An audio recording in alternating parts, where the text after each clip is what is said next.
चलिए मेडिकोज, आज बात करते हैं डर्मेटोलॉजी ब्रांच के एक डिटेल्ड रियलिटी और ग्राउंड रिपोर्ट पर। और डर्मेटोलॉजी को लेके बहुत लोगों ने मुझे बहुत सारे बार रिक्वेस्ट की, क्वेश्चंस किए। सबसे बड़ा जो डर्मेटोलॉजी को लेकर कंसर्न है स्टूडेंट्स के माइंड में वो ये कि इसमें क्वैकरी का काफ़ी ज़्यादा इन्वॉल्वमेंट है, कि बहुत सारा क्वैकरी से संबंधित तो सैचुरेशन वगैरह इस सब पर भी बात की। तो डर्मेटोलॉजी के मैं सभी एस्पेक्ट्स पर आज बात करूंगा, एक ग्राउंड रियलिटी पर, आपके एक थोड़े से सीनियर बड़े भाई जो आपको समझना हो उस रूप में, ठीक है। बुकिश बात हम नहीं करेंगे और बिल्कुल प्रैक्टिकली जो ज़रूरी चीज़ें हैं एक स्टूडेंट को अपने इन्फॉर्म चॉइस बनाने के लिए वो हम करेंगे। डर्मेटोलॉजी आप जानते हैं कि एक ऐसी ब्रांच है जो मेडिसिनल साइड में बहुत ही सॉर्ट आफ्टर है।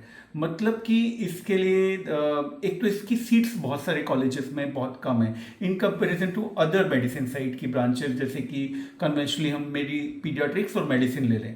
तो मेडिसिनल साइड ब्रांच जहाँ सर्जिकली आपको कुछ नहीं करना है, उसमें डर्मेटोलॉजी इस वजह से बहुत कम सीट्स बचती हैं और ज़्यादा लोग इसको लेना चाहते हैं।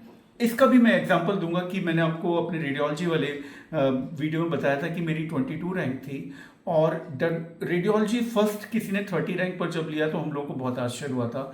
इसी तरह से डर्मेटोलॉजी एक स्टूडेंट ने, मुझे याद है, लगभग 50 के आसपास रैंक पर फर्स्ट सीट उठाई थी, तब हम लोगों को बड़ा आश्चर्य हुआ था। उस वक्त डर्मेटोलॉजी आज से 20 साल पहले कोई भी नहीं लेना चाहता था, बड़ी मजबूरी में लोग लेते थे।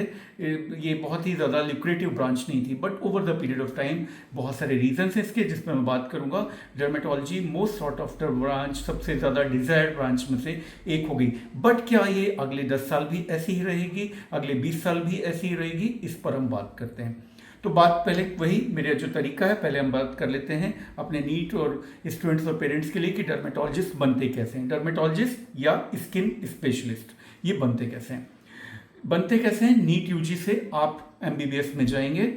एमबीबीएस का 4.5 साल कोर्स करेंगे, 1 साल की इंटर्नशिप करेंगे और इसके बाद एक एग्ज़ाम और देंगे, हाईली कॉम्पिटिटिव एग्ज़ाम, जिसके बाद आपको 3 साल की रेजिडेंसी करनी होगी एमडी डर्मेटोलॉजी, जो कि कहलाएगी।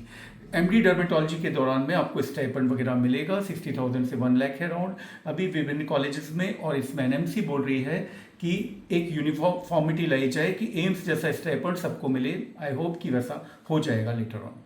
तो बात ये हुई कि डर्मेटोलॉजी में आपने 3 साल की रेजिडेंसी कंप्लीट की, अपना एग्जाम दिया, एक थीसिस की, इसके बाद आप स्किन स्पेशलिस्ट बनने के लिए तैयार हो गए। मतलब अब आपका एक एमसीआई रजिस्ट्रेशन होगा और आप स्किन स्पेशलिस्ट कहलाएंगे या डर्मेटोलॉजिस्ट कहलाएंगे, ठीक है।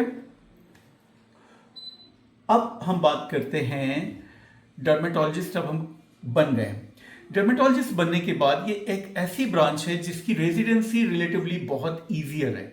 जैसे मैंने पिछले वीडियोस में बताया, ऑर्थोपेडिक्स, पीडियाट्रिक्स, गायनी, इनकी रेजिडेंसी टफ होती है, चैलेंजिंग होती है। सर्जरी, जनरल सर्जरी इनकी बहुत टफ होती है। इसकी इजी रेजिडेंसी, कूल रेजिडेंसी होगी, क्योंकि ये मेनली ओपीडी प्रैक्टिस की ब्रांच है। इसमें इंडोर पेशेंट्स बहुत कम होते हैं कुछ इंडोर पेशेंट्स, जैसे कुछ बीमारियां जैसे पैम्पिगस वगैरह होती हैं उनमें, लेकिन बहुत कम होते हैं पेशेंट, बहुत सिक नहीं होते डर्मेटोलॉजी में। और डर्मेटोलॉजी में मृत्यु वगैरह नहीं होती, ये स्किन से रिलेटेड प्रॉब्लम होती हैं। तो जनरली इसमें डेथ नहीं होती, इसमें एक्यूट इमरजेंसीज नहीं होती। तो आपको रेजिडेंसी के दौरान में नाइट ड्यूटीज तो लगेंगी, बट काम बहुत लिमिटेड और कम होगा, ठीक है। इस वजह से नाइट ड्यूटी की संख्या भी कम की जा सकती है। अब तो ये हुआ। इसी तरह से जब आप डर्मेटोलॉजिस्ट हो जाएंगे तो आपको बहुत इमरजेंसीज वगैरह हैंडल करने की जरूरत नहीं, कूल लाइफ होगी। आप ओपीडी कहीं पर खोलेंगे, पहले तो आप एसआरशिप वगैरह कर सकते हैं कुछ और काम सीखने के लिए। साथ ही साथ में कॉस्मेटिक्स में आप और ट्रेनिंग ले सकते हैं, हेयर ट्रांसप्लांटेशन में ट्रेनिंग ले सकते हैं। आजकल आप देखते हैं कि हेयर ट्रांसप्लांटेशन में कुछ सेलिब्रिटी डर्मेटोलॉजिस्ट हैं जो कि टीवी पर, यूट्यूब पर, फेसबुक पर छाए रहते हैं, है ना।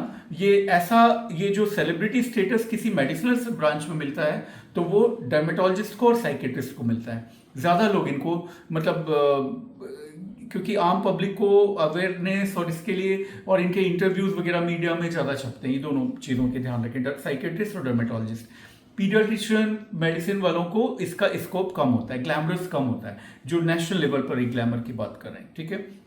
तो डर्मेटोलॉजी में आपने 3 साल का कर लिया, और कुछ इस तरह के कोर्स कर लिए। छोटे छोटे कोर्सेज हैं ये। हेयर ट्रांसप्लांटेशन बहुत छोटा कोर्स है, बहुत जल्दी लोग सीख जाते हैं, कोई बहुत कॉम्प्लिकेटेड प्रोसीजर्स नहीं है ये सब, ठीक है। इसी तरह से स्किन के लेजर्स वगैरह के जो कई बार जो इंस्ट्रूमेंट बेचने वाली कंपनियां वही सिखवा देती हैं छोटी छोटी चीज़ें डर्मेटोलॉजिस्ट को। तो मेन तो जो मुश्किल काम है सीखना वो है स्किन डिसीजेस को डायग्नोस करना पहचान कर, तो वो 3 साल उसके लिए आपको लगते हैं, है ना। लेकिन कॉस्मेटिक प्रोसीजर्स में एक्चुअली बहुत कॉम्प्लिकेटेड नहीं है, बहुत सारा काम मशीन्स करती हैं आजकल। लेकिन स्किल, यस स्किल मैटर करती है, समझाने का तरीका मैटर करता है, आपकी पर्सनैलिटी मैटर करती है कि आप कितने सक्सेसफुल होंगे। तो आपने 3 साल रेजिडेंसी की, इसके बाद आपने ये छोटे छोटे कोर्सेज किए, अब आप डर्मेटोलॉजिस्ट भी हैं और कॉस्मेटिक इंटरवेंशनल ट्रीटमेंट के लिए भी तैयार हैं। तो इस तरह से आप मेडिसिनल ब्रांच होते हुए भी बहुत सारी प्रोसीजर्स को जोड़ सकते हैं, सर्जिकल प्रोसीजर्स को भी जोड़ सकते हैं, जैसे कि हेयर ट्रांसप्लांटेशन एक माइनर सर्जिकल प्रोसीजर है जिसको प्लास्टिक सर्जन भी करते हैं और डर्मेटोलॉजिस्ट भी करते हैं, ठीक है। तो इस तरह से हम देखें, और जैसा आप देख रहे हैं कि एक सुंदर दिखने का काफ़ी चलन होने लगा है, लोग एजिंग के लिए भी नहीं चाहते हैं, एज नहीं होना चाहते हैं, ज़्यादा एज के नहीं दिखना चाहते हैं। अभी भी मेल्स जो हैं वो ऋतिक रोशन जैसे दिखना चाहते हैं और फीमेल्स जो हैं दीपिका पादुकोण जैसा दिखना चाहते हैं। तो फिल्म्स का भी और सोशल मीडिया का बहुत इन्फ्लुएंस है। तो कॉस्मेटिक्स के प्रति साथ ही साथ में लोगों की एफोर्डेबिलिटी बढ़ी है, तो ये नॉन एसेंशियल सी लगने वाली चीज़ें जो कि लाइफ थ्रेटनिंग नहीं है उस पर भी लोग स्पेंड करने लगे हैं। लोग बोटॉक्स ट्रीटमेंट बहुत लेने लगे हैं, लोग हाइलुरोनिक एसिड वगैरह लिप्स में इंजेक्ट करवाते हैं, फिलर्स जिनको कहा जाता है, चीक पर इंजेक्ट करवाने लगे हैं, जिनकी कॉस्ट बहुत ज़्यादा होती है और इनकी प्रोसीजर कॉस्ट भी आप ले सकते हैं। तो इस लोग फेस लिफ्टिंग जैसी प्रोसीजर्स वो प्लास्टिक सर्जन करते हैं, हालांकि लेकिन डर्मेटोलॉजिस्ट का उसमें रोल हो सकता है। तो ये इस तरह की चीज़ें कर सकते हैं। साथ ही साथ में स्टार्टअप शुरू हो गए हैं, एक डर्मेटोलॉजी से रिलेटेड स्टार्टअप शुरू हो गए कॉस्मेटिक्स के। अब यहाँ पर जब सैचुरेशन की बात होती है या क्वैकरी की बात होती है, तो देखो ऐसा है कि कॉस्मेटिक पार्ट में अन्य बहुत सारी स्पेशलिटीज कुछ कुछ कर सकती हैं, कर रही हैं, लेकिन प्योर डर्मेटोलॉजी जहां पर स्किन डिसीज डायग्नोस करना है और दवाएं लिख के ठीक करना है उसको, वो सिर्फ डर्मेटोलॉजिस्ट कर सकते हैं, इसमें कोई सैचुरेशन नहीं है। और क्योंकि बहुत कम सीट्स हैं तो इसका ये one of the least saturated branch है। मेरे जबलपुर में ही हार्डली मुझे लगता है 10 डर्मेटोलॉजिस्ट होंगे, जबकि पीडियाट्रिशियंस यहाँ 100 से ऊपर हो चुके हैं मेरी अपनी ब्रांच में। फिजिशियन यहाँ लगभग 100 होंगे, पीडियाट्रिशियन तो 125 होंगे लगभग। तो अब 125 लोगों में कोई नया पीडियाट्रिशियन या नया फिजिशियन आएगा, उसको नाम बनाने में मुश्किल जाएगी। लेकिन डर्मेटोलॉजिस्ट बहुत कम है किसी भी शहर में। कुछ ऐसे भी शहर हैं, डिस्ट्रिक्ट्स हैं जहाँ एक भी डर्मेटोलॉजिस्ट नहीं, बहुत सारे इनफैक्ट ऐसे जो डिस्ट्रिक्ट्स होंगे जहाँ पर एक भी डर्मेटोलॉजिस्ट नहीं है। हाँ, मिडिल सिटीज में जरूर हैं, बट संख्या में रिलेटिवली कम है अन ब्रांचेस से, क्योंकि इनका प्रोडक्शन रेट ही बहुत कम है, क्योंकि ये डेथ रेट नहीं करवाते हैं। तो गवर्नमेंट का इस पर बहुत कम ध्यान होता है कि इसकी सीट्स बढ़ाई जाएं, जबकि गायनोकोलॉजिस्ट को और पीडियाट्रिक्स की सीट बढ़ाते जाएगी गवर्नमेंट, क्योंकि मैटरनल मोर्टेलिटी रेट और इन्फेंट मोर्टेलिटी रेट कम करना है इंडिया का। ये एक धब्बा होता है किसी नेशन पर यदि ये दोनों डेथ रेट ज़्यादा हो तो। लेकिन कोई अच्छा नहीं दिख रहा है कि गंजा है तो क्या फर्क पड़ता है किसी नेशन को, इसका कोई डेटा या शर्मनाक नहीं माना जाता। तो ये इंडिविजुअल लेवल पर है, लोग सुंदर दिखना चाहते हैं। तो इस वजह, और स्किन डिसीजेस, एलर्जिक डिसीजेस बहुत सारी, लाइफ स्टाइल ऑटोइम्यून डिसीजेस बहुत सारी हो गई हैं।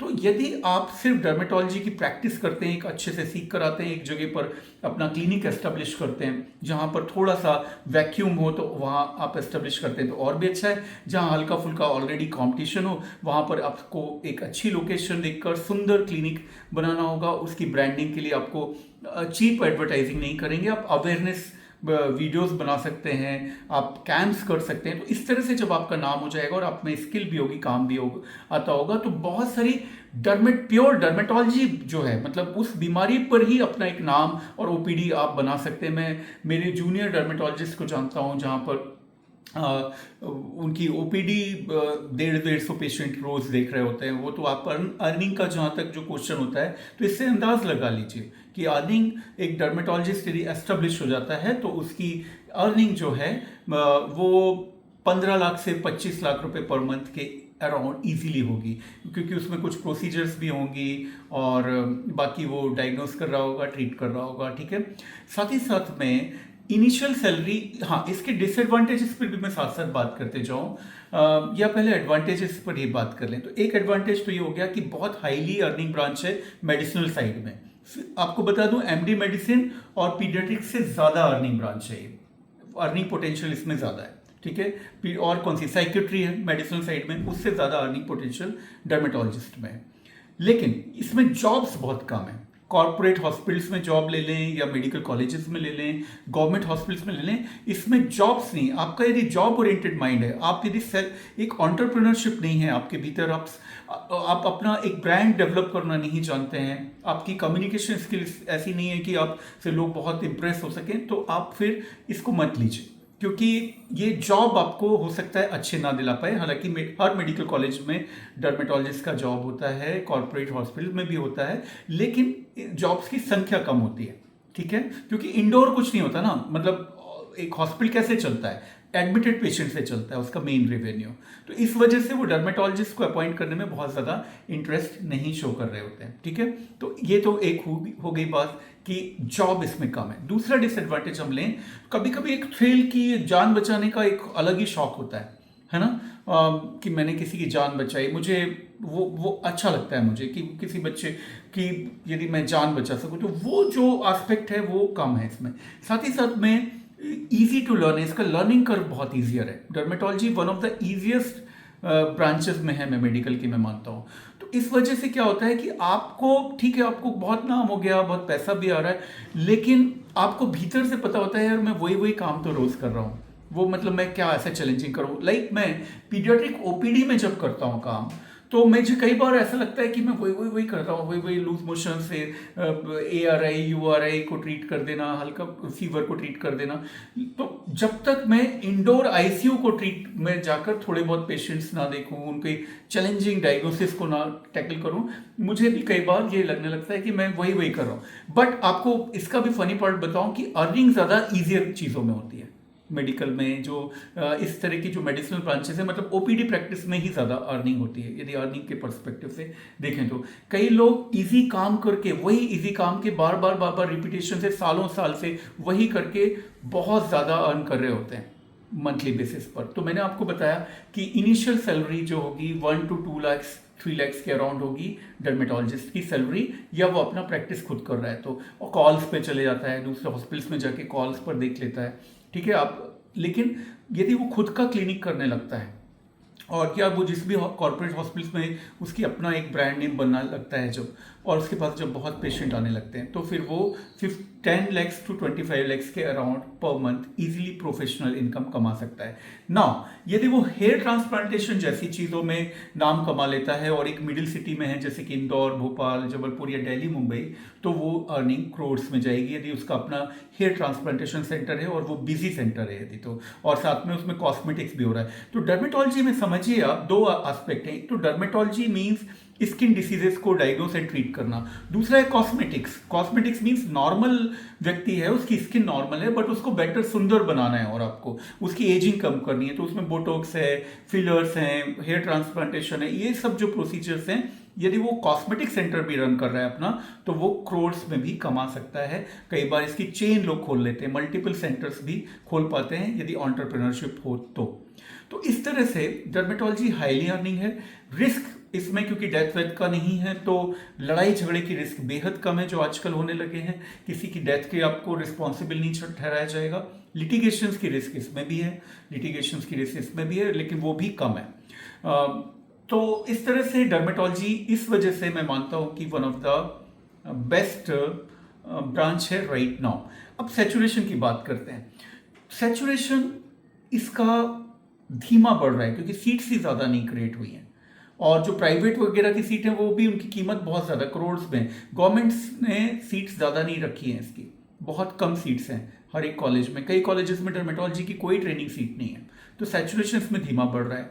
क्वैकरी की जहाँ तक बात है, तो इस पर डर्मेटोलॉजी की जो एसोसिएशन है ये लोग काफ़ी ज़्यादा एक्टिव हैं इस चीज़ को लेकर। और अभी अभी एक मुंबई में एक इन्होंने केस लगाया है कि हेयर ट्रांसप्लांटेशन जो है वो कोई डेंटिस्ट लोग भी कर रहे हैं, कई कई जगह हेयर ट्रांसप्लांटेशन और कुछ कॉस्मेटिक प्रोसीजर्स, तो वो केस लगाया हुआ है। और एनएमसी ने कुछ गाइडलाइंस भी जारी की हैं जिसमें कि सिर्फ प्लास्टिक सर्जन और डर्मेटोलॉजिस्ट ही ये सब कर सकते हैं। कुछ हद तक तो कॉस्मेटिक चीज़ों में दूसरे लोगों का ओवरलैप रहेगा, ठीक है। प्लास्टिक सर्जन का तो है ही जेन्यून, लेकिन और भी रहेगा। लेकिन प्योर डर्मेटोलॉजी में बिल्कुल भी नहीं रहेगा, क्योंकि आता ही नहीं। डर्मेटोलॉजी किसी को भी, जब तक आप उसकी 3 साल की ट्रेनिंग प्रॉपरली नहीं लें, सोरियासिस डायग्नोस करना, सोरियासिस ट्रीट करना, chronic urticaria, chronic eczema, atopic dermatitis जैसी बीमारियों को ट्रीट करना सबको नहीं आता। विटिलिगो, ल्यूकोडर्मा, ऐसे ढेरों बीमारियां हैं, ठीक है, जिनके लिए, और छोटी छोटी तो हैं ही रोजमर्रा की, जैसे ईचिंग हो रही है किसी को स्केबीज हो गया, वो तो है ही। तो ओपीडी इसमें स्किन किस इंसान की नहीं है? स्किन हर इंसान की है, बहुत बड़ा स्किन एरिया है। और ऐसा मैं दावे से कह रहा हूँ कि एक भी इंसान नहीं होगा जिसको स्किन प्रॉब्लम कभी ना हो, एक्यूट या क्रॉनिक। हर इंसान को ईचिंग कभी ना कभी होती है, हर इंसान को रैशेस कभी ना कभी होते हैं। तो इस वजह से देखें तो इस जितने डॉक्टर्स हैं और जितनी पॉपुलेशन है हमारी, और जितनी पॉपुलेशन तेजी से बढ़ रही है, सैचुरेशन का फिलहाल 10-20 साल इसमें कोई भी खतरा नहीं है। एआई वगैरह का भी इस ब्रांच में खतरा बहुत कम दिखाई देता है मुझे, क्योंकि इसमें डायग्नोस्टिक कोई ब्लड टेस्ट या सीटी स्कैन एमआरआई से नहीं करना होता है। डॉक्टर की आई ही डायग्नोस कर रही होती है, ठीक है, कि यदि ल्यूकोडर्मा है, विटिलिगो है, या स्केबीज है, या एक्यूट एटोपिक डर्मेटाइटिस, ये जितनी भी बीमारियां हैं, स्किन स्पेशलिस्ट सिर्फ अपनी आईज के माध्यम से करता है। टेस्ट ना के बराबर हैं। कोई बायोप्सी वेप्सी कभी कभार, कोई स्क्रैपिंग ले ली, उसका माइक्रोस्कोपिक टेस्ट कर लिया, अदरवाइज जो इसमें डॉक्टर की आईज की जगह तो फिलहाल कोई एआई सिस्टम नहीं लेने वाला। वो तो हाँ ठीक है, वो ऐसा कुछ आ जाएगा कि फोटोग्राफ ले लो और वो बता दे डायग्नोसिस, बट उसमें लीगलिटीज़ के इश्यूज रहेंगे, तो वो उसको परमिशन जल्दी नहीं मिलेगी। तो एआई वगैरह का भी दिक्कत नहीं आने वाली। तो मेरी तो बहुत पसंदीदा ब्रांच है। मेरा बेटा जो है, यदि वो मेडिसिनल साइड में गया तो हम लोग उसको चाहेंगे कि वो डर्मेटोलॉजी वगैरह में ही कुछ करे। कूल है, 9 to 5 है, इमरजेंसीज नहीं है, आप अपना ओपीडी करें, उसके बाद फिर खेलें कूदें, जिम करें, वॉट जो भी करना है। और अर्निंग, बहुत ज़्यादा अर्निंग है यदि आप में एंटरप्रेन्योरशिप हो तो। एक ही डिसएडवांटेज मैं बोलूँगा मेजर, वो दो, कि आप यदि जॉब ओरिएंटेड माइंड सेट के तो मत आइए इस फील्ड में। दूसरा, थ्रिल, और वो जो बचाने का रहता है कि असली डॉक्टर तो वही है ना जो किसी की जान बचाए, तो वो वाला पार्ट आपको शायद ना मिले। लेकिन आप बहुत सारी क्रॉनिक इलनेस में मरीज की मदद कर सकते हैं। एक और एस्पेक्ट है इसका कि मरीज जल्दी ठीक नहीं होते बहुत सारी क्रॉनिक इलनेसेस में। इसमें लगातार आपका, तो कई बार क्रॉनिक इलनेस आपकी बनी हुई रहेंगी, आपके पास रिपीटेशन में मरीज आता रहेगा। तो ये एक तरह से डिसएडवांटेज भी है और एडवांटेज भी है। एडवांटेज कमर्शियली है कि आपको, मतलब एक बार जो मरीज बन गया वो सालों साल तक चलेगा, प्रॉब्लम महीनों तक चलेगी। डिसएडवांटेज ये है कि आपको अपने मन से लगेगा यार मैं पूरी तरह से उसको ठीक नहीं कर पाया, या वो एक जो पिंच करेगा, क्योंकि कई बार लगता है कि हम क्यों नहीं पूरी तरह ठीक कर पा रहे। बट ब्रेक थ्रू रिसर्च भी हो रही है, कोई नई ड्रग्स आ सकती हैं जो कि परमानेंट क्योर भी करवा दें, या आप खुद एक रिसर्च में शामिल हो सकते हैं। इंस्टीट्यूट में आप जॉब कर सकते हैं, फैकल्टी बन सकते हैं। तो डर्मेटोलॉजी को मैं नंबर 1 पे रखूंगा। कई लोग पूछते रहते हैं अभी, क्योंकि काउंसलिंग वगैरह का है। नंबर 2 पर मैं मेडिसिन में को रखूंगा अपनी चॉइसेस में। 3rd नंबर पर मैं साइकेट्री को रखूंगा, मेडिसिनल साइड की बात कर रहा हूँ, मेडिसिनल ब्रांचेस की। और 4th नंबर पर मैं पीडियाट्रिक्स को रखूंगा, और पीडियाट्रिक्स, और 5th पर पल्मोनोलॉजी या respiratory medicine. Respiratory medicine paediatrics को मैं नेट टू नेट मान सकता हूँ, और कुछ सिनेरियोज में, कुछ स्पेसिफिक सिनेरियो में वो मेडिसिन के इक्विवेलेंट भी रख सकता हूँ मैं उसको। देखो, इस रैंकिंग का ये अर्थ नहीं है कि एब्सोल्यूट होती है रैंकिंग जो मैंने आपको बताई। ये आपकी अपने इंटरेस्ट, आपके गोल कि आप किस सिटी में बसना चाहते हैं, आप जॉब चाहते हैं या क्या चाहते हैं, क्या आप ये वाला थ्रिल चाहते हैं कि मुझे पेशेंट्स बचाने हैं, स्टारडम चाहिए, आपको नेशनल लेवल पर स्टारडम चाहिए, तो ये गोल्स क्या हैं आपके, बहुत पैसा चाहिए, इन सब के हिसाब से हो सकता है कोई ब्रांच कहीं पर ऊपर जाए एक स्पेसिफिक इंडिविजुअल के लिए। ये मैं जब बोल रहा हूँ तो मैं जनरलाइज करियर काउंसलिंग कर रहा हूँ, लेकिन एक स्पेसिफिक व्यक्ति के लिए हो सकता है कि पीडियाट्रिक बेस्ट ब्रांच हो उसके लिए, है ना। हो सकता है कि मुझे दोबारा मिले तो मौका मिले तो मैं अगेन पीडियाट्रिक्स लेना चाहूँ, नहीं। तो ये स्पेसिफिक इंडिविजुअल के लिए अलग होगा चॉइसेस। बट ये जनरल रैंकिंग में, एक जनरल परसेप्शन में मेरा जो मैंने बताया वो इस तरह से अभी की ग्राउंड रियलिटीज़ को देखते हुए मैंने मेडिसिन को ऊपर क्यों रखा, क्योंकि उसमें डीएम के लिए गेटवेज ऊपर ओपन होते हैं। जनरल मेडिसिन को, पल्मोलॉजी को मैंने, रेस्पिरेटरी मेडिसिन को क्योंकि नीचे किया क्योंकि उसमें डीएम के गेटवे सिर्फ दो हैं, कार्डियोलॉजी और पल्मोलॉजी इटसेल्फ। और पीडियाट्रिक्स को मैंने ठीक ठाक जगह पर रखा है in spite of heavy saturation. उसको नीचे क्यों किया, मेरे समय तो टॉपर ब्रांच थी, उसको नीचे इसलिए किया क्योंकि बहुत ज़्यादा सैचुरेटेड है। लेकिन फिर भी थोड़ा और ऊपर कर दिया, उसकी वजह यह है कि इसमें भी डीएमके और एडल्ट डीएमके भी गेटवेज ओपन अप है। कुछ लोग मुझसे पूछते हैं कि DNB psychiatry, DNB anaesthesia versus MD anaesthesia, तो मैं बोलूँगा आजकल मेरा डीएनबी का पुराना वीडियो है जिसमें नए डीएनबी वाले बड़े ऑफेंडेड फील करते हैं, बता दूं वो पुराना वीडियो है। बहुत सारे रूल्स डीएनबी के बाद में बदले हैं। तो डीएनबी और एमडी अभी इक्विवेलेंट है, हर तरह से इक्विवेलेंट है लगभग। बस ये है कि डीएनबी बहुत सारे कुछ प्राइवेट हॉस्पिटल में हो सकते हैं, उसके छोटे मोटे डिसएडवांटेज एडवांटेजेस हो सकते हैं। मैं उस पर कभी एक सेपरेट वीडियो, एक डीएनबी पर फ्रेश वीडियो कभी बना दूंगा। लेकिन राइट नाउ यदि आप मुझे MD psychiatry versus DNB psychiatry, MD anaesthesia versus DNB anaesthesia आप पूछते हो तो मैं हमेशा इक्विवेलेंट बोलूँगा। लास्ट चीज़, मैं डिप्लोमास कभी भी रिकमेंड नहीं करता क्योंकि बहुत हाईली कॉम्पिटिटिव वर्ल्ड है। 1 साल की ट्रेनिंग मिस करके आप क्यों पीछे होना चाहते हो? मतलब 3 साल एमडी होता है और 2 साल डिप्लोमास, तो डिप्लोमा करके आप पीछे हो जाते हो अपने काउंटर पार्ट से। तो भले आप, हो सकता है बहुत सारे डिप्लोमास लोग नाम बना लेते हैं, लेकिन प्रोबेबिलिटीज़ कम हो जाती है, आपके बहुत सारे जॉब ऑप्शंस कम हो जाते हैं, आपके फर्दर एजुकेशन के ऑप्शन लाइक डीएम करना, एमसीएच करना, ये कट डाउन हो जाता है। तो डिप्लोमास जो है मैं इसलिए रिकमेंड नहीं करता हूँ। ये मेरा फाइनल वर्ड है कि इससे संबंधित कोई भी क्वेश्चन होते हैं आपके तो ये आंसर मेरा ध्यान रखें। मैं हूँ डॉक्टर अव्यक्त अग्रवाल, आपका मेंटर गाइड जो आपको बोलना हो, और उम्मीद करता हूँ मेरे ये प्रयास मेरे मेडिकोस जो जूनियर्स हैं, उनके पेरेंट्स हैं, उनको हेल्प आउट करेगा। कई लोग बोलते हैं सर बहुत अच्छे थंबनेल बनाओ, कैमरा मतलब क्वालिटी वगैरह। देखो मैडम, मेरे पास टाइम नहीं था, मेरा मेन काम तो वो चेयर जो दिख रही है ना आपको वो है, ठीक है, और पढ़ाना है।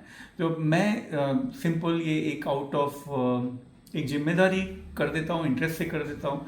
और इसका कंटेंट मैं स्पॉन्टेनियसली रखता हूँ, दिल से रखता हूँ, और जो मेरे अपने अनुभव से ना मैं कोई स्क्रिप्ट बनाता हूँ। मैंने आज ये वीडियो शूट करने के पहले भी 1 मिनट भी नहीं सोचा है कि मैं ये बोलूँगा या वो बोलूँगा। जैसे आप मेरे सामने बैठ के बात करो, मैं उस तरह से बस बोल देता हूँ। तो मेरा जो कंटेंट है वही मैं स्ट्रेंथ मानता हूँ। मेरा काम बहुत सारा टेक्नोलॉजिकली परफेक्ट रहना नहीं है कि मैं घंटों बैठ के बहुत अच्छे थंबनेल बनाऊं या मैं एडिटिंग करूं। मैं सीधे शूट करूंगा, कोई एडिटिंग भी नहीं करूंगा, अपलोड कर दूंगा। और जिसको ये यूज़फुल लगता है वो देखेगा, नहीं लगता तो कोई बात नहीं है, ये मेरा मुख्य काम नहीं है। Thank you very much.